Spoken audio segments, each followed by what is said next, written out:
ఈరోజు కాంగ్రెస్ పార్టీ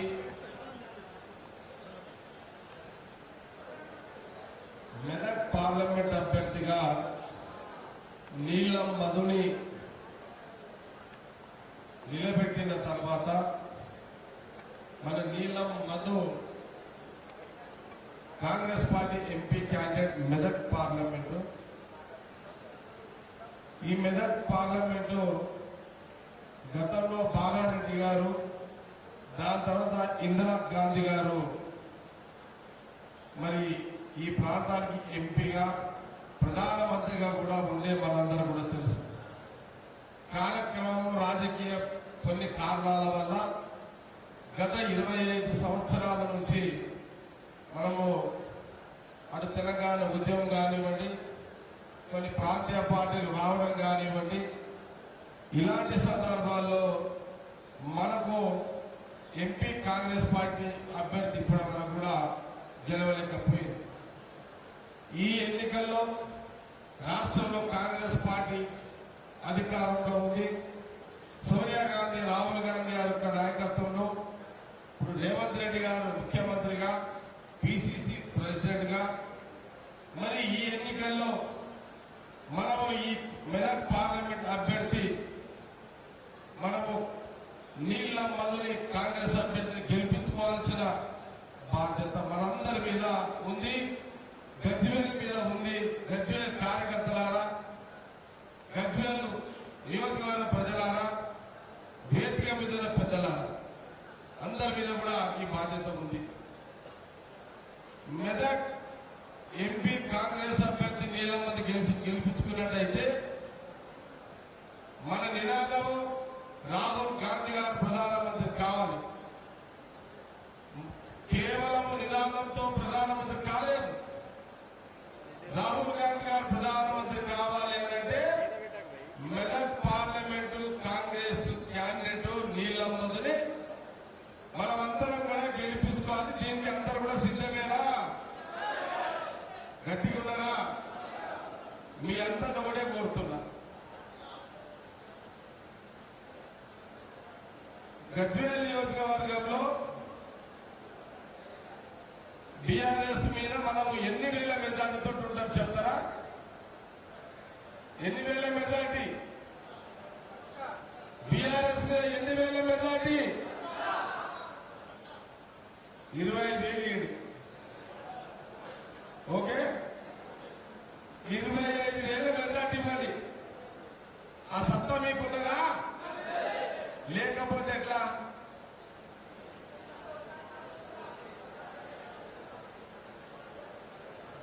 ఉందా?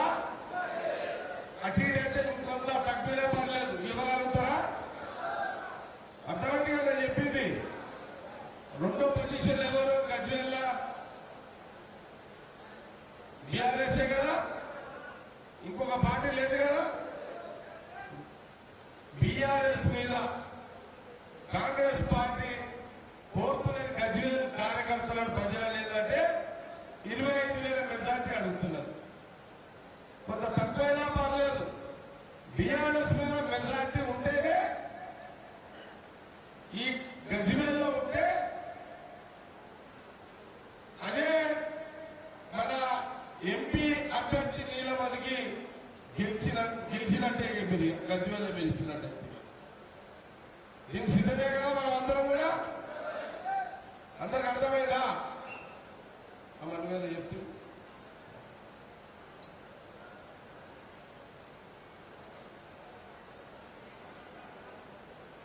ఇంత మొదలు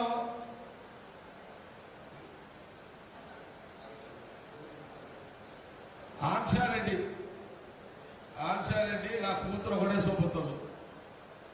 యూత్ కాంగ్రెస్ లో నా కూతురు జయరెడ్డి, ఆంక్షారెడ్డి కూడా బాగా యాక్టివ్ ఉన్నారు. నా కూతురు నేను చెప్తున్నా, నెక్స్ట్ ఎమ్మెల్యే రెడీ కావా అని చెప్తున్నా. రెడీ అయితే లేదా? ఆంక్షారెడ్డి నడుతున్న రెడీ కావా అని చెప్తున్నాను. ఓకే, ఎర్రవల్లి మల్లన్న సాగర్ సంబంధించి ఏమొద్దు భూపతాడు ఎలక్షన్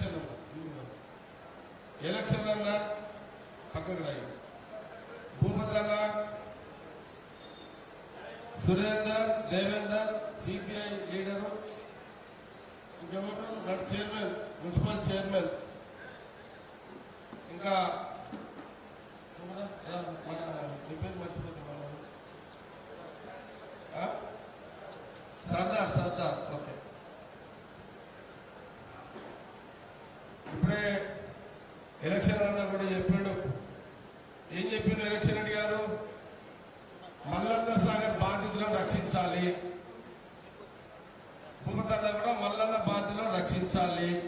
నర్సారెడ్డి అదే చెప్పిండు, దేవేందర్ అదే చెప్పిండు, సురేందర్ అదే చెప్పిండు, చైర్మన్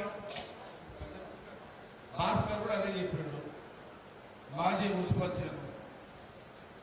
మల్లన్న సాగర్ సంబంధించిన వాళ్ళందరూ కూడా వేదిక మీద పెద్దలందరి సమక్షంలో నేను మాటిస్తున్నా. నర్సరీ ఒక మాట చెప్పిండు, మీకు మెజార్టీ ఓట్లు వస్తే నా తలకాయ ఉంటుంది, నేను ముఖ్యమంత్రి రేవంత్ రెడ్డి గారి దగ్గర పోయి కూర్చోగలుగుతాను అన్నాడు. ఇది కరెక్టే కదా? కరెక్టా కాదా? కరెక్టా కాదా? ఇప్పుడు మొన్న అంటే సరే ఎమ్మెల్యే ఓడగొట్టిర్రు, ఏదో కేసీఆర్ మాటలు విన్నారు, ఓడగొట్టిర్రు. ఇప్పుడైనా గజ్వేల్ నియోజక ప్రజలు ఇప్పుడైనా కళ్ళు తెరవండి. నేనేమంటే మల్లన్న సాగర్ ఎవరైతే నష్టపోయారో మీ విషయాలన్నీ మీ ఏదైతే పెండింగ్ ఉన్నాయో అవన్నీ కూడా నర్సారెడ్డితో పాటు పెద్దల సమక్షంలో నేను రేవంత్ రెడ్డి గారి దగ్గర కూర్చొని చేయిస్తా. కానీ ఇది కండిషన్, 25,000 ఓట్లు నాకు మెజార్టీ గజ్వేల్లో రావాలి. ఇదే ఒకటే కాదు, మల్లన్న సాగర్ బాధితులే కాదు, ఈ నియోజకవర్గంలో ఇంకేమి నిధులు కావాలన్నా నేను ముఖ్యమంత్రి రేవంత్ రెడ్డి గారు చెప్తా. రేవంత్ రెడ్డి గారు, ముఖ్యమంత్రి గారు గజ్వేల్లో ఒక 25,000 ఓట్లు ప్రజలు వేసిరు, మన కాంగ్రెస్ నాయకులు కార్యకర్తలు లేపించారు. ఇక్కడ నర్సారెడ్డి మాటని నిలబెట్టాలి, ఎలక్షన్ రెడ్డి గారు వచ్చారు, ఆయన మాట నిలబెట్టాలి, భూమన వచ్చాడు, దేవతలు వచ్చాడు, అవతల మొగం కొట్టేటట్టు చేయాలి అని చెప్పగలుగుతా. కానీ మీరందరూ గజ్వేల్ ప్రజలను కాంగ్రెస్ కు నీలమ్మది ఎంపీ క్యాండిడేట్ కి బీఆర్ఎస్ మీద 25,000 ఓట్లు అదనంగా ఉండాలి. ఎలక్షన్ రెడ్డి గారు సపోర్ట్లు కొట్టుకొని కొడుతున్నారు. నాకు కావాల్సింది ఓట్లు. ఇది క్లియర్ గా ఓట్ల రాజకీయమే కదా, లేకపోతే ఏమని అడుగుతారు గట్టిగా పోయి గవర్నమెంట్ అనుభవమే కదా. ఇప్పుడు కూడా గజ్వేల్ ప్రజలు కళ్ళు తెరకపోతే చెప్పొక్కటి. ఇప్పుడే భూపతాన్న మాట్లాడినాడు ఎలక్షన్ అనగా, పోలీసు అధికారుల సంగతి చెప్తున్నారు. ఈ 5 ఏళ్ళు కలెక్టర్ మీరు ఏం చెప్తే కట్ చేస్తాడు, అర్థమైందా? ఎస్పీ మీకు ఏం చెప్తే అది చేస్తాడు, లోకల్ సిఐలు డిఎస్పీలు మీరు ఏం చెప్తే అది చేస్తారు. 5 ఏళ్ళు వాళ్ళు ఆడుతున్నారు, 5 ఏళ్ళు మనం ఆడుకుంటాం, అర్థమైందా? పోయిన తీరు పోలీసులు ఆ గవర్నమెంట్ పోలీసులు పోయినసారి టీఆర్ఎస్ గవర్నమెంట్ మన మీద దాడి చేసినట్టు నడవదు, అర్థమైందా? ఇప్పుడు పోలీసులు జాగ్రత్త, పోలీసులు ఉంటే వాళ్ళకి మర్యాద ఉంటుంది. ఇప్పుడు పోలీసులు కాంగ్రెస్ కార్యకర్తలని ఎంట్రీగా కూడా తాకలేరు, అర్థమైందా? ఏమైనా తేడా వస్తే నేనే వస్తా ఇంటికి. కాబట్టి మన ముంగటున్న టార్గెట్ చెప్పలేరు, మన ముంగటున్న టార్గెట్ ఇంకొక టార్గెట్ ఉంది. మన ఉన్న టార్గెట్ రాహుల్ గాంధీ ప్రధాని, మన ముందున్న టార్గెట్ ప్రధాని కావాలంటే గజ్వేల్లో కాంగ్రెస్ కి బీఆర్ఎస్ మీద 25,000 ఓట్ల మెజారిటీతో మీరందరూ గెలిపిస్తున్నారు. అందరికీ కృతజ్ఞతలు, ధన్యవాదాలు.